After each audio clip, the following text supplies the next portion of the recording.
Hello guys, welcome to my YouTube channel. My name is Peter Mukabeta. I've got great news for everyone. I've been in the UK for the past 26 years and I've just retired and I'm going home. I'm going back to my roots, back to Zimbabwe. But to be honest, I'll be honest with you guys. I'm anxious, I'm excited. After living in the UK for 26 years, I think you guys can understand my anxiety. I've been here, I'm used to earning a salary every month, every week, but now I'm going to relax, do some projects back home at the farm, and enjoy. Right. I'll tell you a bit of background about myself. Right. I came to the UK. Before I came to the UK, I was in the police. I worked in the police for 20 years. I retired with the rank of inspector, and then I migrated to the UK. Why I migrated to the UK was there were no jobs. There was no. I was still 39. I still wanted to work, but there was no job. There were no jobs in Zimbabwe for me at the time. So I did migrate. It was successful. I came to the UK. I worked several jobs before I became a nurse. I became a nurse and I've been working in the NHS for the past 15 years or so. But now it's time to go back. Alright. This video is supposed to help some of my colleagues who have been here for a long time and they intend to go back to Zimbabwe. So I want you guys to follow my journey and you can see what I'll be doing wrong and what I'll be doing right. You follow me back. I'll keep on posting videos even when I arrive in Zimbabwe and when I'm at the farm. You'll be able to see what I'm doing right and what I'm doing wrong. This doesn't just apply to people in the UK, but I know we've got people in Australia, Zimbabweans in Australia. We've been in Australia for a long time. Zimbabweans in America, Canada, and all over the world. We need to go back home, but they can't because you don't know what to expect. And when you are here, people will always be telling you, oh, our economy back home is not good, so you can't go back. But my journey is not like that. This is not just like something out of from random. It's not a random decision. This is something that me and my wife Olivia have planned and we've agreed that it's now time to go back home.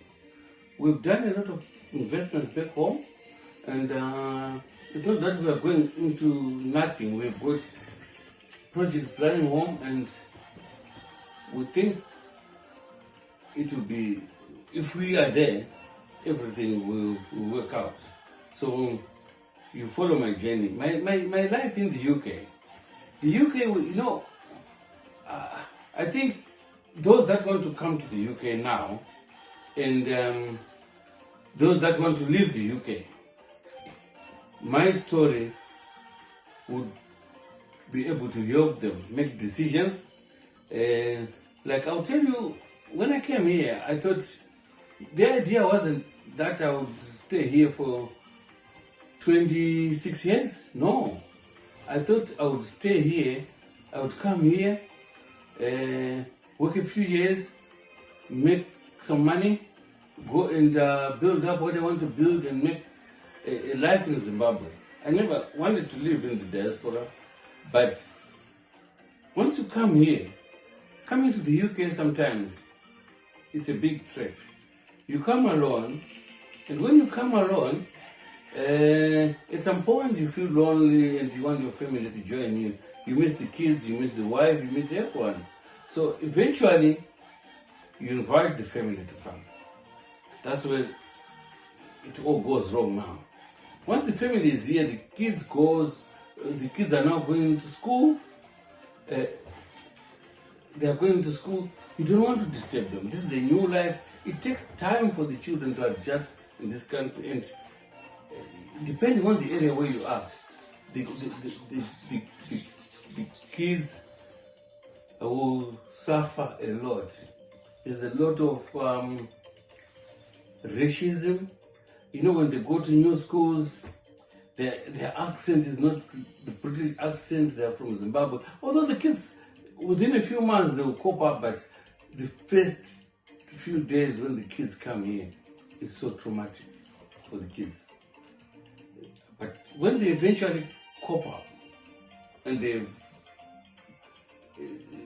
are used to the system, they've got friends, they've made friends, and they're doing well in school.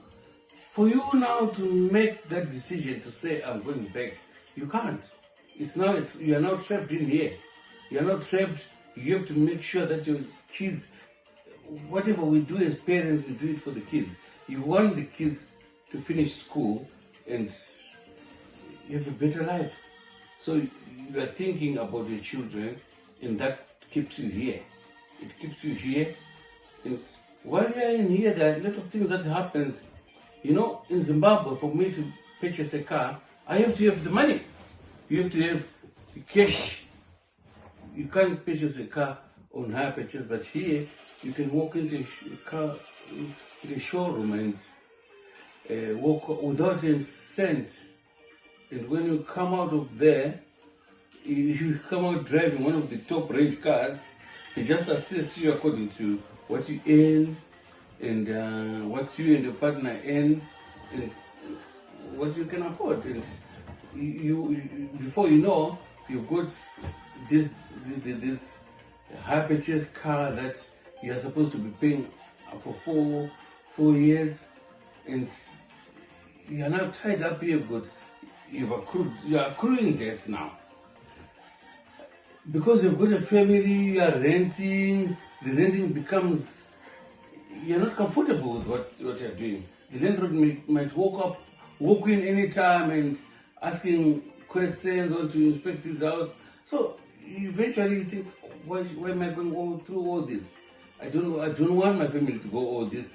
And you go and you buy yourself a house. And when you buy a house, you are now tied up with a mortgage.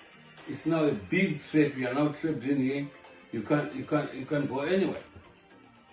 So, and childcare in here, childcare is a challenge, because while back home, you know, the kids can go and play in the neighborhood. You never worry about your children until they come back home. They go play football with others. They don't need anyone to guide them. But in this country, you can't let your children go out into the streets. They can't go to the park alone, because anything happens to the kids, anything to attract the officials, it means you can lose your children. So childcare is a challenge. Working, you and your wife, you have to be changing roles. Instead that she's at work and you are with the children, or she's at home and you're at work. So sometimes you can't really work. You're like, the other one is walking in, you've been with the children, and you're waiting for the other parent to take over. The other parent is walking in, you just exchange a kiss at the door, and you're out of the house. So it's a big challenge. The children can't go out alone. You have to be watching your children every time. To school, you have to escort them until a certain age. But otherwise, you have to hand them over to the school. And when they finish school, back home in Zimbabwe, when they finish school, the kids come running home. But here, that can't happen. Here, they have to be parents to pick the children up, or a responsible adult to do that job. So it's a big challenge. The UK is not for raising a family. the way I see it, the UK is, you come here, you work. If you come here alone and you want to go back to Zimbabwe, then you better leave your family in Zimbabwe, because once you come here, it becomes a challenge. So, at work, the working life in here is, I'll give you an example of where I was working. I was a nurse, and my permanent job was about 40 miles away from home. So I would wake up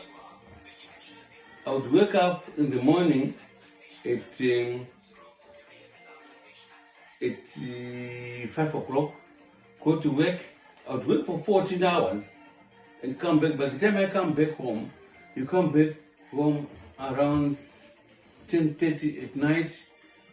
Everyone is asleep. You sleep, you come, by the time you bath, go to bed, it's now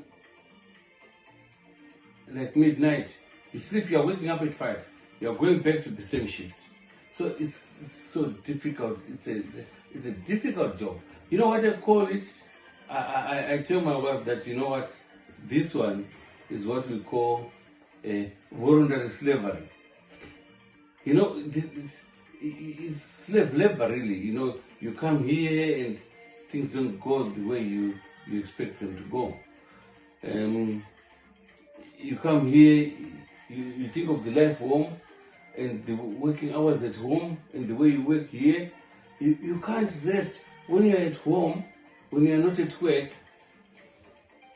you have to pick up bank shifts and all those other extra duties, because you want things to balance.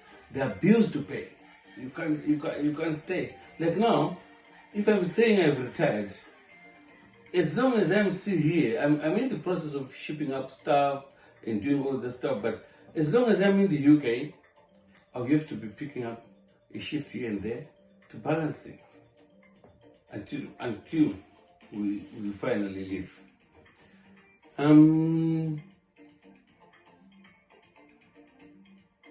You don't have life here. Everyone is going to work. For a family gathering to say you are exchanging life with your family, there's nothing like that. But hopefully, where we are going now, we planned this. It's not something out of the random. We're going to the farm. I'm proud that I'm a recipient of land from the land reform, and I'm proud that I've done some work at my farm, and that is where I'm going. I've made sure that, you know, I went back, I tried to go back around 2011, but when I go to the farm, I realized that there's a lot of things that I hadn't put in place, and hopefully this time, when I'm going, my retirement will be permanent. I'm not intending to go to Zimbabwe and coming back here. So I want you guys to follow my journey. Follow my journey, understand the pitfalls. Where I go wrong, you guys will be able to correct yourself. Where I do right, you'll be able to do yourself. So this is it. I'll sign off today with this, and I'll be coming back with more videos. I want to show you the shipping and all the stuff that I will be taking home. I'm not like those people that are going to be taking, because I've been going home. I go home nearly every 4 months, and I've been taking things back home. So I'm not the kind of guy who is going to go to nothing. No, I have a choice. If I wanted to stay in town, I would stay in Harare. I've got a property in Greendale. I would stay in Norton. I've got a property in Norton, but that's not the idea. I'm focused in staying at the farm. So follow me, guys. Follow me with this journey. It's an exciting journey. I hope it's going to be an exciting journey. I'll be